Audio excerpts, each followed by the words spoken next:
Apa kabar teman-teman semua? Semoga kita senantiasa dalam lindungannya, diberikan kesehatan dan juga kebahagiaan. Hari ini berjumpa lagi dengan saya, Ais Rabiatul Adawiyah, dengan NIM 18.52520113, kelas H1 Akuntansi, mahasiswi Unisbank. Hari ini saya akan mempresentasikan mengenai prinsip-prinsip penyaluran dana bank syariah. Tetapi sebelum memasuki ke dalam materi, alangkah baiknya kita mengetahui terlebih dahulu apa itu bank syariah. Jadi, menurut Undang-Undang Nomor 21 Tahun 2008 tentang Perbankan Syariah, bank syariah merupakan bank yang menjalankan kegiatan usahanya berdasarkan atas prinsip syariah atau prinsip hukum Islam yang diatur dalam Fatwa Majelis Ulama Indonesia, serta dalam menjalankan kegiatan usahanya tidak mengandung gharar. Bank syariah ini dikategorikan sebagai lembaga keuangan bank. Bank syariah ini juga dapat berupa bank umum syariah atau bank perkreditan rakyat syariah. Bank syariah ini juga menjalankan beberapa kegiatan usaha, antara lain penghimpunan dana, penyaluran dana, jasa pelayanan, berkaitan dengan surat berharga, investasi, dana pensiun, lalu lintas keuangan pembayaran, berkaitan dengan pasar modal, dan juga berkaitan dengan sosial. Bank syariah ini dapat menyalurkan dana yang telah dikumpulkan ke berbagai pihak dan berbagai transaksi atau kegiatan. Bank syariah dapat menyalurkan dana ke mitra investasi, pengelola investasi, pembeli barang, penyewa barang, dan penerima pinjaman. Dalam penyaluran dana, bank syariah terdapat prinsip-prinsip, antara lain prinsip investasi, prinsip jual beli, dan juga prinsip sewa menyewa. Dalam kegiatan investasi ini, bank syariah bertindak sebagai pemilik dana atau sahibul mal. Dalam kegiatan jual beli, bank syariah bertindak sebagai penjual. Sedangkan dalam kegiatan sewa menyewa, bank syariah dapat bertindak sebagai pemberi sewa. Dalam prinsip jual beli terdapat 3 skema, yaitu skema murabahah, skema salam, dan juga skema istisna. Dalam prinsip investasi terdapat 4 skema, yaitu skema mudharabah, skema musyarakah, skema muzara'ah, dan juga skema musyaqah. Sedangkan dalam prinsip sewa menyewa terdapat 2 skema, yaitu skema ijarah dan juga skema ijarah muttahiyah bitamlik.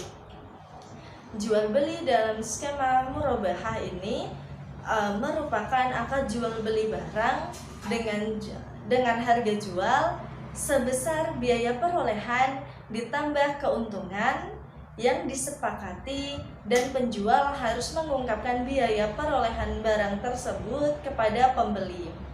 Dalam skema ini, bank syariah berlaku sebagai penjual dan nasabah berlaku sebagai pembeli. Jual beli dengan skema ini menyertakan harga perolehan dan keuntungan yang telah disepakati oleh penjual dan pembeli. Skema ini digunakan oleh bank untuk nasabah yang hendak memiliki suatu barang tetapi tidak memiliki uang pada saat pembelian. Keuntungan yang diperoleh oleh bank syariah dalam jual beli skema murabahah ini diperoleh dari margin atau selisih antara harga jual barang dengan harga jual pokok pembelian barang. Apabila barang tersebut sudah diterima oleh nasabah, maka nasabah dapat membayarnya secara tunai atau dibayar secara angsuran. Kemudian ada ketentuan syariah, yaitu dalil-dalil umum dari Al-Quran dan hadis mengenai akad murabahah. Yang pertama yaitu dari Al-Quran. Quran surat Al-Baqarah ayat 280, yang artinya, dan jika orang yang berutang itu dalam kesukaran, maka berilah tangguh sampai dia berkelapangan, dan menyedekahkan sebagian atau semua utang, itu lebih baik bagimu jika kamu mengetahui. Yang kedua ada dari Al-Hadis, yaitu Rasulullah Shallallahu Alaihi Wasallam bersabda, ada 3 hal yang mengandung keberkahan, yaitu jual beli secara tangguh, muqarradah atau mudorobah, dan juga mencampur gandum dengan tepung untuk keperluan rumah tangga, bukan untuk dijual.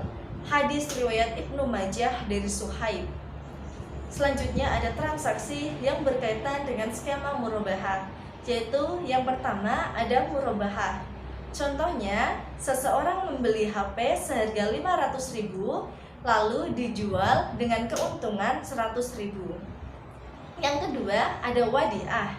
Contohnya, seseorang membeli sepeda seharga 1 juta, kemudian karena terdesak oleh kebutuhan ekonomi dijual seharga 900.000.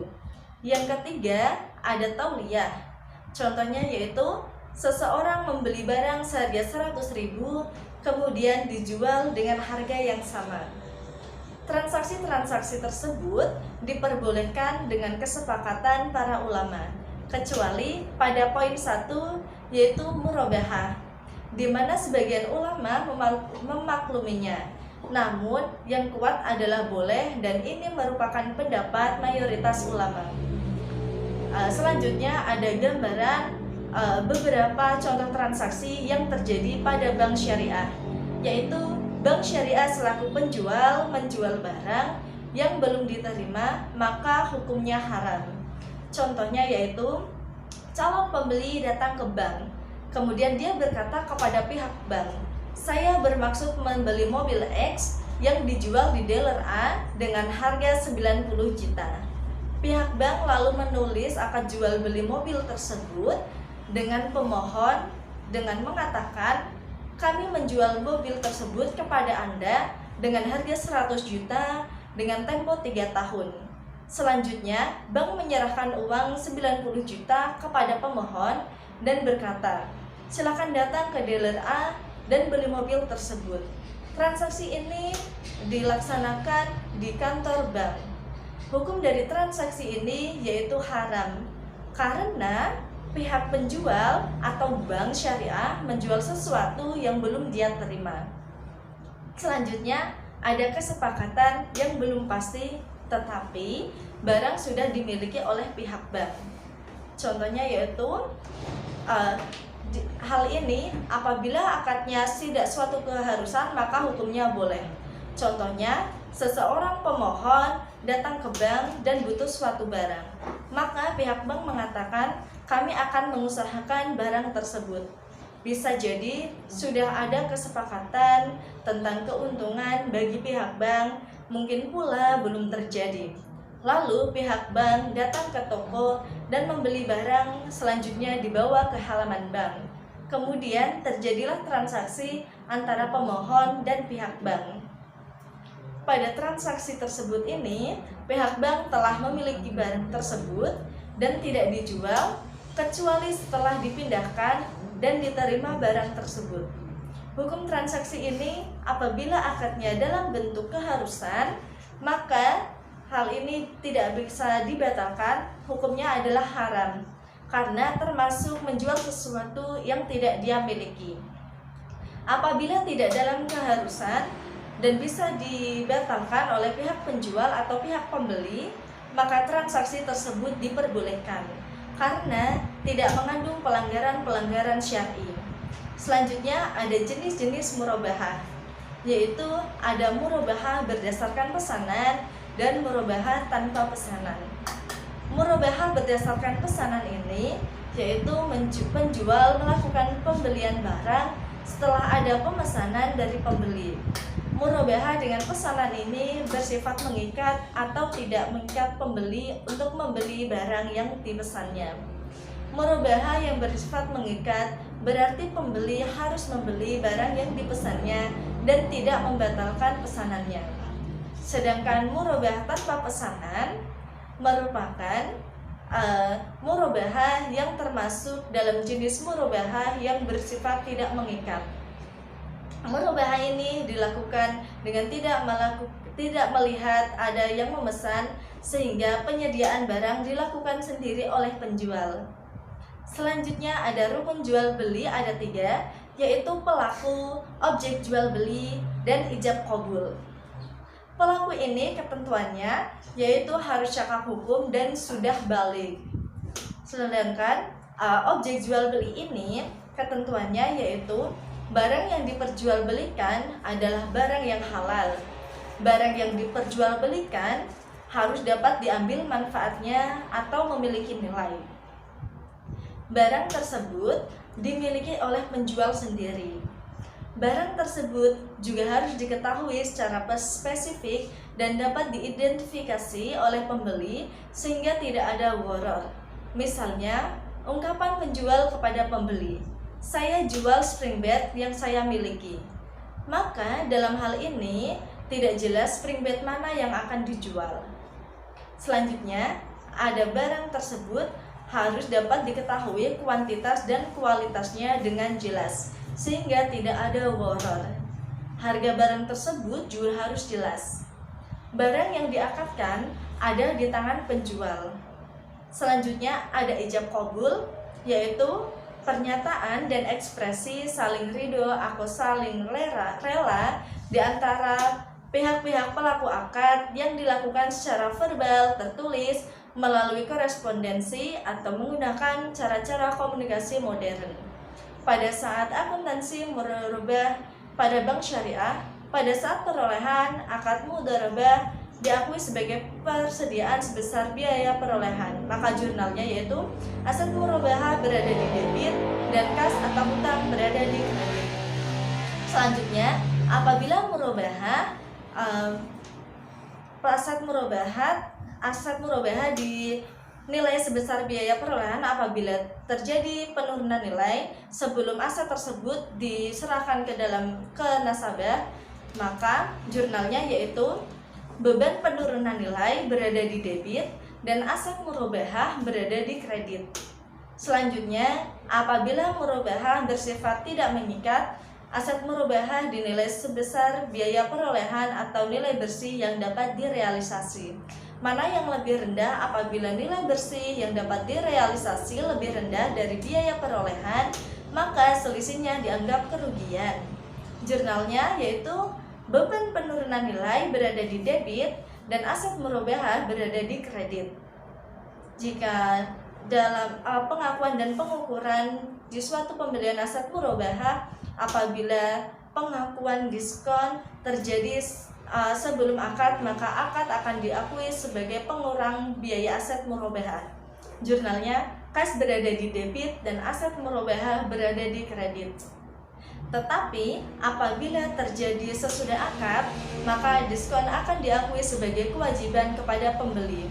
Jurnalnya yaitu kas berada di debit dan utang berada di kredit. Kewajiban penjual kepada pembeli atas pengembalian diskon. Dilakukan pembayaran kepada pembeli sebesar jumlah potongan setelah dikurangi dengan biaya pengembalian. Jurnalnya yaitu utang berada di kredit dan kas berada di kredit. Kewajiban penjual kepada pembeli atas pengembalian diskon dipindahkan sebagai dana kewajiban jika pembeli sudah tidak dapat dijangkau oleh penjual. Jurnalnya yaitu utang berada di debit dan kas berada di kredit. Dana kebajikan kas berada di debit, dana kebajikan potongan pembelian berada di kredit.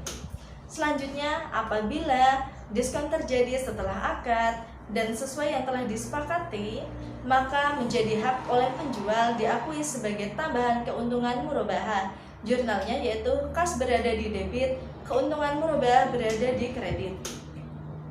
Jika terjadi setelah akad dan tidak dijanjikan dalam akad, maka menjadi hak penjual diakui sebagai pendapatan operasional lain. Jurnalnya yaitu kas berada di debit, pendapatan operasional lain berada di kredit. Jika terjadi akad, piutang diakui sebagai biaya perolehan ditambah keuntungan yang telah disepakati. Jurnalnya yaitu beban piutang tak tertagih berada di debit, penyisihan piutang tak tertagih berada di kredit. Selanjutnya ada jual beli dengan skema salam. Jual beli dengan skema salam ini merupakan jual beli yang pelunasannya dilakukan terlebih dahulu oleh pembeli sebelum barang pesanan diterima.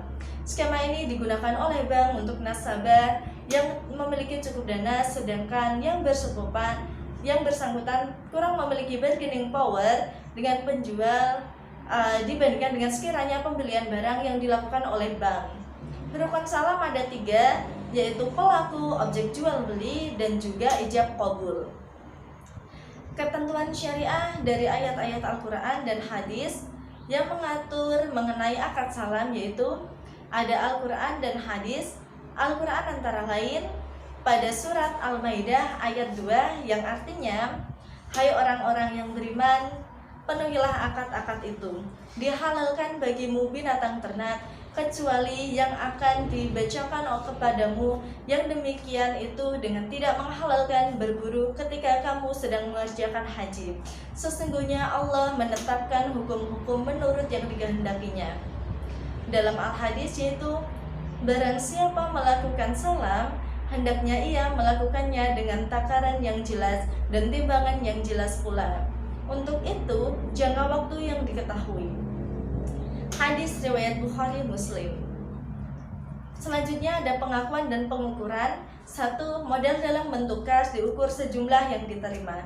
Jurnalnya yaitu piutang salam berada di debit dan salam berada di kredit. Apabila modal dalam bentuk aset non kas, apabila nilai wajar kurang dari nilai tercatat, maka jurnalnya yaitu piutang salam berada di debit, kerugian berada di debit, dan aset non-kas berada di kredit. Dan pada saat penyerahan barang kepada pembeli, piutang salam berada di debit, aset non-kas dan keuntungan berada di kredit. Pengakuan dan pengukuran saat penerimaan barang pesanan. Apabila barang yang diterima sesuai dengan akad, maka jurnalnya yaitu akad salam berada di debit, piutang salam berada di kredit. Apabila nilai wajar barang pesanan sama atau lebih tinggi dari nilai barang yang tercantum dalam akad, maka jurnalnya yaitu aset salam ada di debit, piutang salam berada di kredit. Apabila nilai wajar lebih rendah dari nilai barang yang tercantum dalam akad, maka aset salam dan kerugian salam berada di debit dan piutang salam berada di kredit. Jika pembeli tidak menerima sebagian atau seluruh bagian barang pesanan, jika tanggal pengiriman diperpanjang, maka nilai tercatat piutang salam sebesar bagian yang belum dipenuhi sesuai dengan nilai yang tercantum dalam akad. Jurnalnya yaitu aset salam berada di debit dan piutang salam berada di kredit. Selanjutnya, apabila akad dibatalkan, maka piutang salam berubah menjadi piutang yang harus dilunasi penjual sebesar bagian yang tidak dapat dipenuhi. Jurnalnya yaitu aset lain-lain piutang berada di debit dan piutang salam berada di kredit.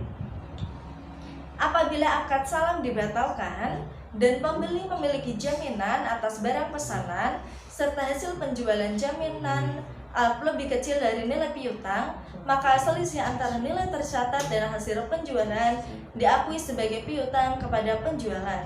Jurnalnya yaitu kas dan aset lain-lain piutang pada penjual berada di debit dan piutang salam berada di kredit. Apabila hasil penjualan lebih besar dari nilai tercatat piutang, maka kas ada di debit dan utang penjual piutang salam berada di kredit. Selanjutnya ada pengukuran dan pengakuan denda. Denda ini dikenakan apabila penjual mampu menyelesaikannya tetapi sengaja tidak melakukannya. Jurnalnya yaitu dana kebajikan kas berada di debit dan dana kebajikan denda berada di kredit. Selanjutnya ada jual beli dengan skema istisna. Jual beli ini didasarkan atas penugasan oleh pembeli kepada penjual yang juga produsen untuk menyediakan barang atau suatu produk sesuai dengan spesifikasi yang disyaratkan pembeli dan menjualnya dengan harga yang disepakati. Jual beli dengan skema istisna ini digunakan oleh bank untuk membantu nasabah yang membutuhkan produk konstruksi seperti bangunan, kapal, dan juga pesawat terbang yang belum jadi dan memerlukan waktu lama untuk menyelesaikannya. Bank syariah bertindak sebagai penjual dan nasabah bertindak sebagai pembeli. Pembuatan produk dilakukan oleh pihak lain, yaitu produsen, sehingga bank dapat melakukan kontrak istisna dengan produsen untuk membeli produk yang diinginkan oleh nasabah pembiayaan. Akad ini, transaksi ini disebut juga dengan istisna paralel. Rukun istisna ada 3, yaitu transaktor, ijab qabul, dan juga objek. Transaktor ini terdiri atas pembeli dan penjual. Kedua transaktor ini disyaratkan memiliki kompetensi berupa akil balik dan kemampuan memilih yang optimal seperti tidak gila, tidak sedang dipaksa, dan yang lain sebagainya. Sedangkan objek istisna harus jelas spesifikasinya, penyerahan dilakukan, kemudian waktu dan tempat penyerahan barang harus ditetapkan berdasarkan kesepakatan.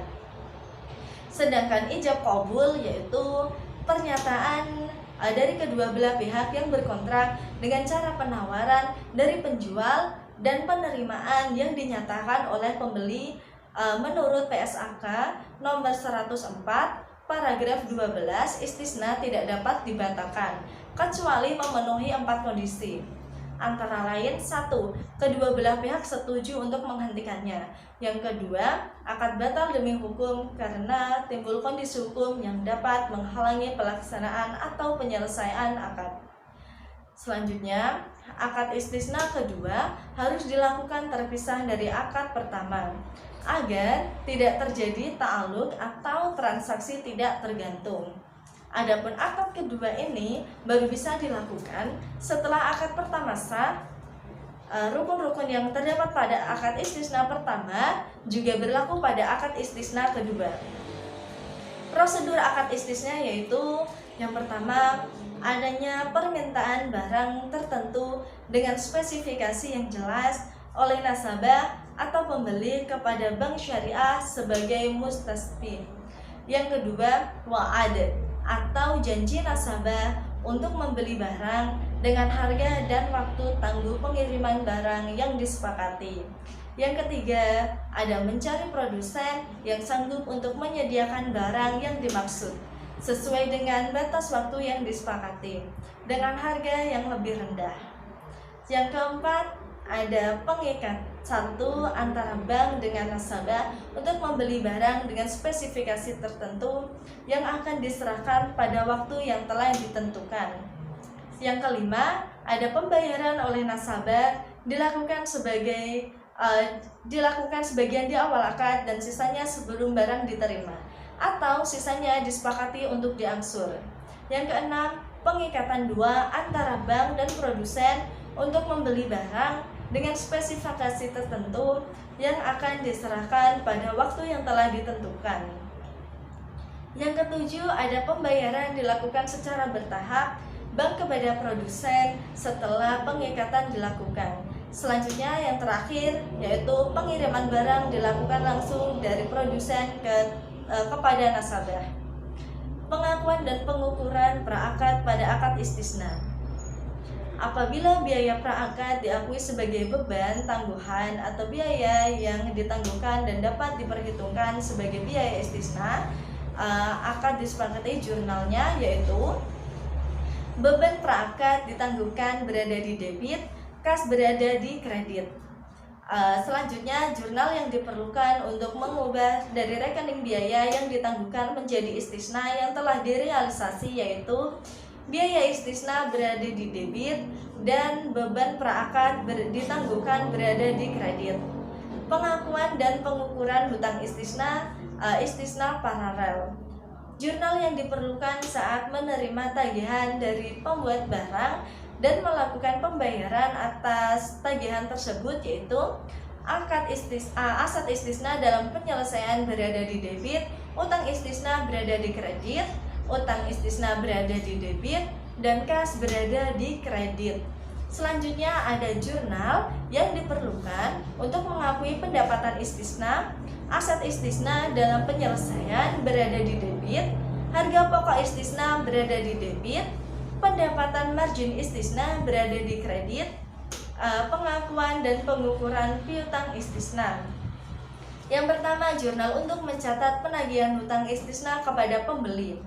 Piutang istisna berada di debit, termin istisna berada di kredit.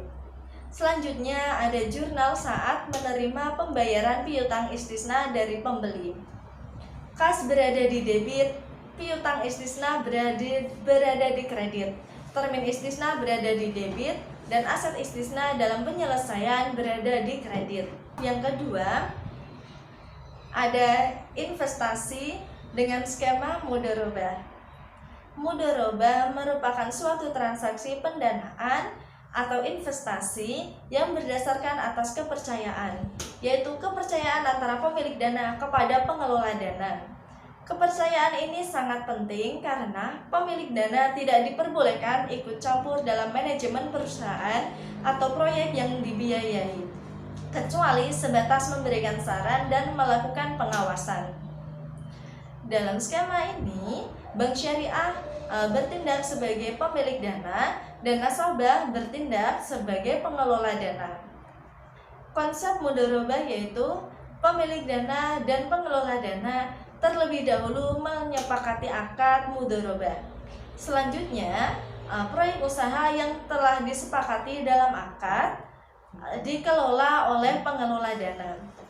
Yang ketiga, apabila proyek usaha ini menghasilkan laba, maka laba akan dibagi sesuai dengan nisbah yang telah disepakati bersama saat terjadinya awal akad. Tetapi apabila rugi, maka kerugian akan ditanggung oleh pemilik dana. Akad mudharabah ini ada 3, yaitu mudharabah mutlaqah, mudharabah muqayyadah, dan juga mudharabah mustarakah. Mudharabah mutlaqah ini merupakan mudharabah di mana pemilik dana memberikan kebebasan kepada pengelola dana dalam mengelola investasinya. Mudharabah muqayyadah ini merupakan mudharabah yang di mana pemilik dana memberikan batasan kepada pengelola dana mengenai dana, lokasi, cara, dan atau objek investasi atau sektor usaha. Sedangkan mudharabah mustarakah adalah jenis mudharabah di mana pengelola dana menyertakan modal dananya dalam kerjasama investasi. Di awal kerjasama, akad yang disepakati adalah akad mudharabah dengan modal 100% dari pemilik dana. Sedangkan dalam berjalannya operasi usaha dengan pertimbangan tertentu dan kesepakatan antara kedua belah pihak, pengelola dana ikut menanamkan modalnya dalam usaha tersebut. Jenis mudharabah seperti ini merupakan perpaduan antara akad mudharabah dan akad musyarakah. Selanjutnya ada hal-hal yang menyebabkan akad. Yang pertama yaitu akad mudharabah ini ada batas waktunya. Jadi apabila sudah mencapai batas waktu tertentu, maka otomatis akad akan berakhir. Yang kedua, adanya salah satu pihak yang mengundurkan diri. Yang ketiga, ada salah satu pihak yang meninggal dunia atau hilang akal. Yang keempat, apabila pengelola dana tidak menjalankan amanahnya untuk mencapai tujuan yang telah disepakati dalam akad.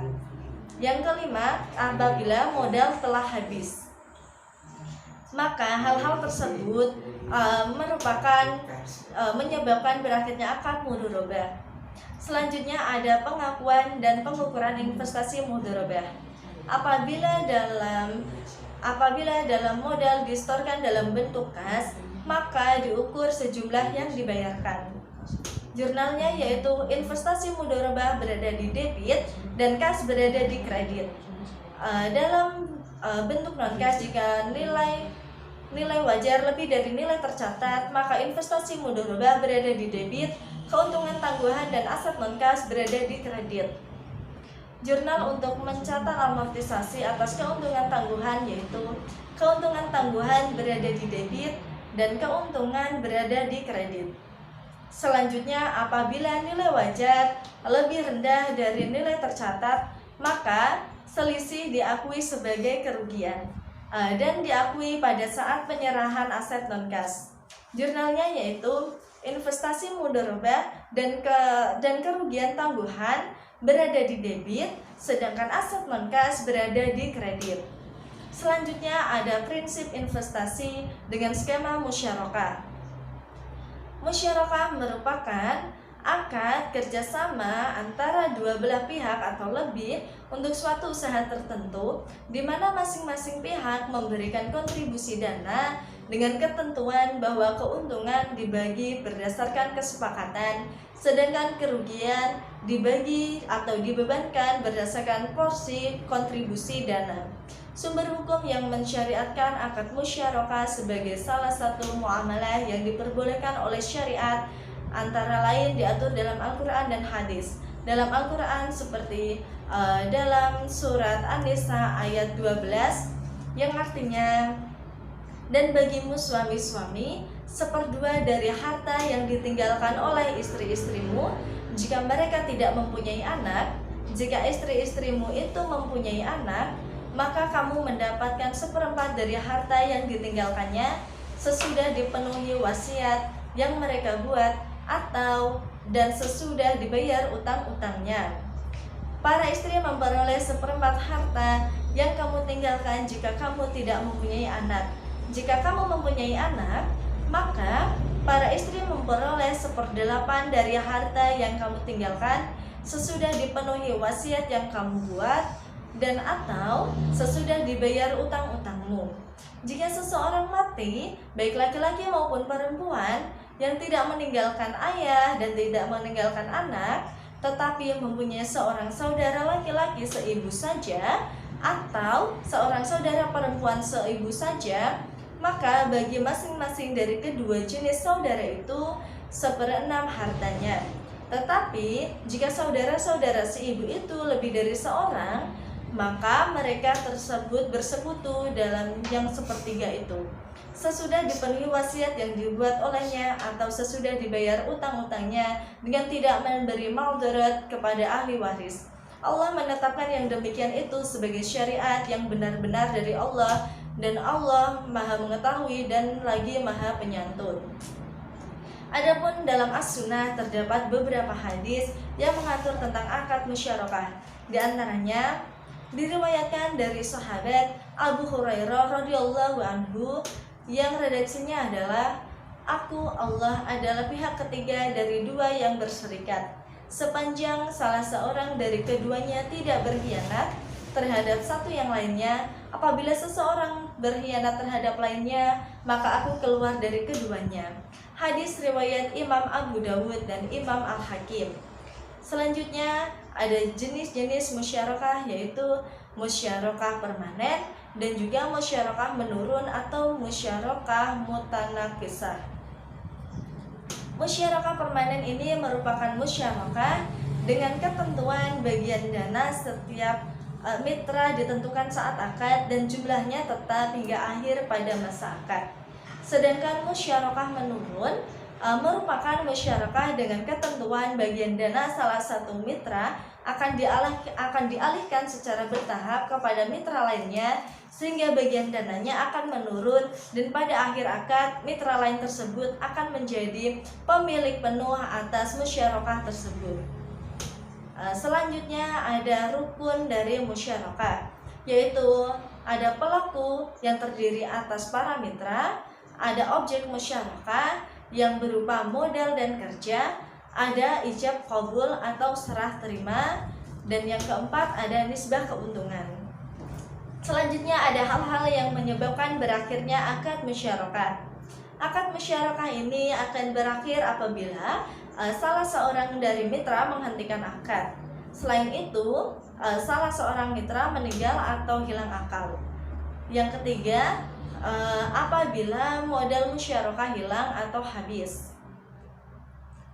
Ada pengakuan dan pengukuran, antara lain rekening investasi musyarakah dapat diukur dalam bentuk kas maupun aset non-kas. Investasi musyarakah yang diserahkan dalam bentuk kas dinilai sebesar jumlah yang dibayarkan.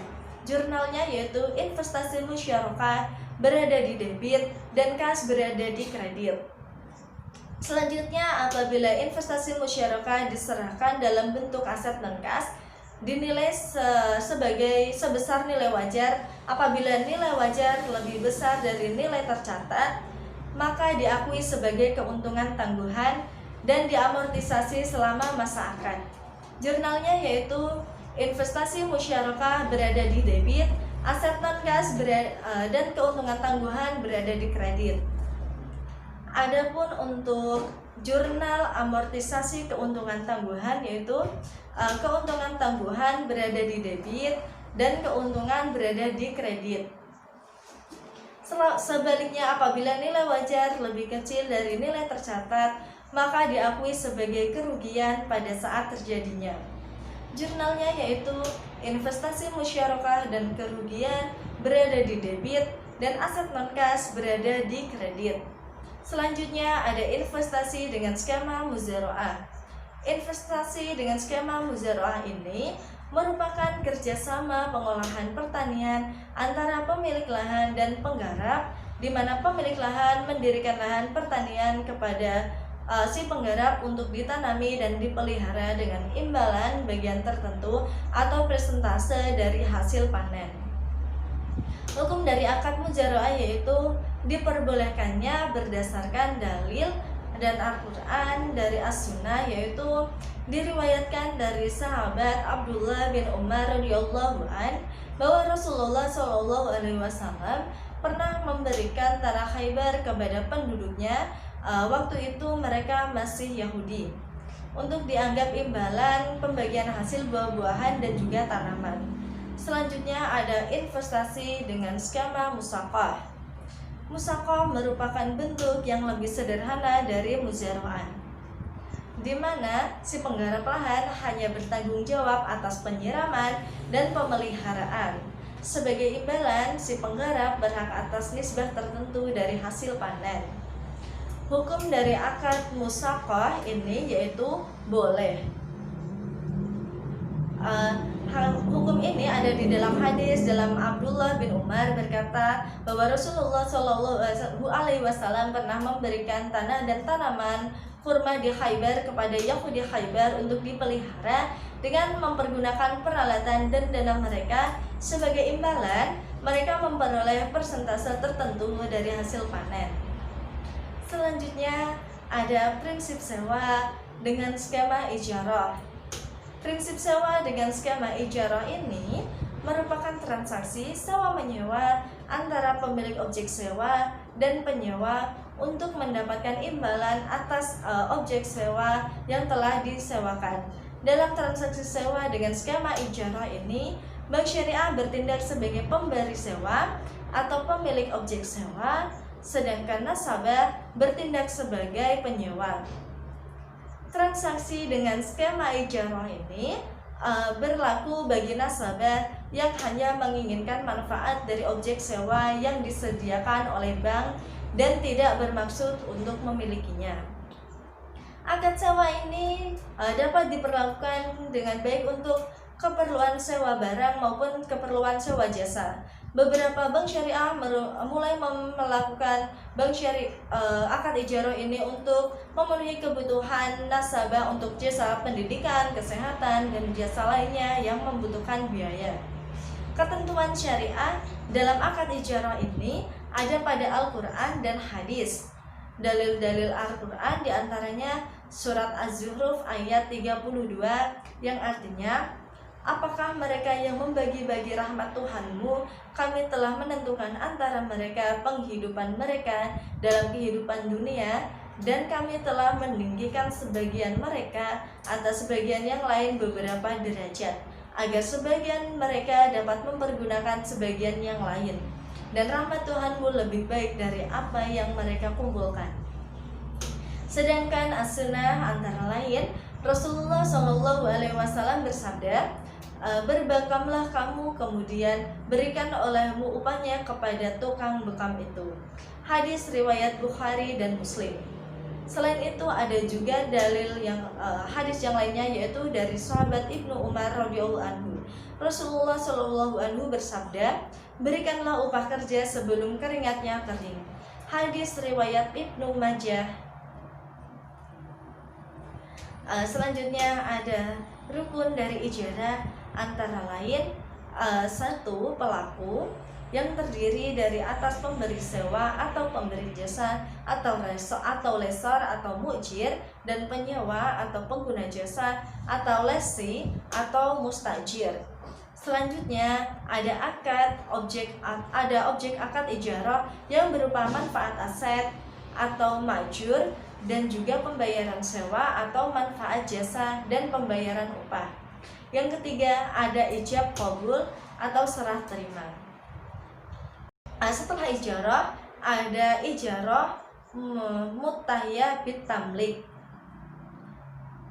Dalam prinsip sewa menyewa dengan skema ijarah muttahiyah bitamlik ini merupakan ijarah dengan akad dari pemberi sewa berupa perpindahan kepemilikan objek ijarah pada saat tertentu.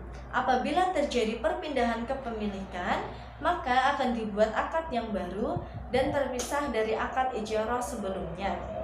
Dasar hukum dari ijarah muttahiyah bitamlik adalah sebagaimana hadis yang diriwayatkan oleh Imam Ahmad rahimahullahu taala dari sahabat Abdullah bin Mas'ud radhiyallahu an, di mana Rasulullah Shallallahu alaihi wasallam bersabda, Rasulullah melarang dua bentuk akad sekaligus dalam satu objek. Selanjutnya ada perpindahan kepemilikan. Perpindahan kepemilikan dapat dilakukan melalui hibah dan juga penjualan, di mana penjualan ini harus ada harga yang disepakati oleh kedua belah pihak ini. Pelaksanaan penjualan dapat dilakukan sebelum akad berakhir, setelah akad berakhir, atau penjualan secara bertahap sesuai dengan wa'ad atau janji si pemberi sewa. Ketentuan syariah untuk ijarah muttahiyah bitamlik yaitu yang pertama, pihak yang melakukan ijarah muttahiyah bitamlik harus melaksanakan akad ijarah terlebih dahulu. Akad pemindahan kepemilikan baik dengan jual beli ataupun pemberian hanya dapat dilakukan setelah masa ijarah selesai. Yang kedua, ada janji pemindahan kepemilikan yang disepakati di awal akad ijarah adalah wa'ad yang hukumnya tidak mengikat. Apabila janji itu dilaksanakan, maka harus ada akad pemindahan kepemilikan yang dilakukan setelah masa ijarah selesai. Berdasarkan fatwa DSN MUI tentang IMBT bahwa akad ijarah yang seperti ini diperbolehkan karena terjadi satu akad, yaitu transaksi ijarah dengan satu wa'ad atau janji setelah selesai akad yang pertama. Wa'ad atau janji ini bersifat tidak mengikat dan pemindahan kepemilikan ini dilakukan setelah akad pertama selesai.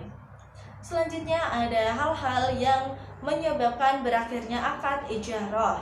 Yang pertama, apabila periode akad sudah selesai sesuai dengan perjanjian, namun kontrak masih dapat berlaku walaupun dalam perjanjian sudah selesai dengan beberapa alasan, misalnya dengan keterlambatan masa panen. Selanjutnya ada yang kedua, yaitu periode akad belum selesai tetapi pemberi sewa dan penyewa sepakat untuk menghentikan akad ijarah. Yang ketiga, terjadi kerusakan aset. Yang keempat, apabila penyewa tidak dapat membayar sewa.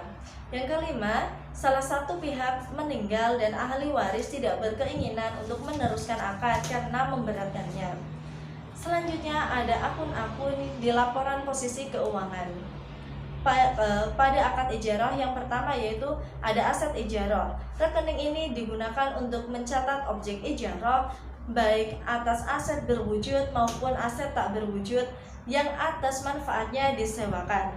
Yang kedua ada akumulasi penyusutan aset ijarah.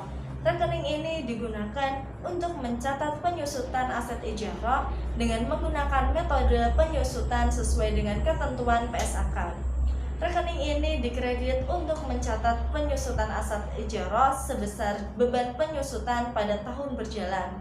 Sebaliknya, rekening didebit pada aset ijarah dijual atau dihibahkan kepada pihak lain.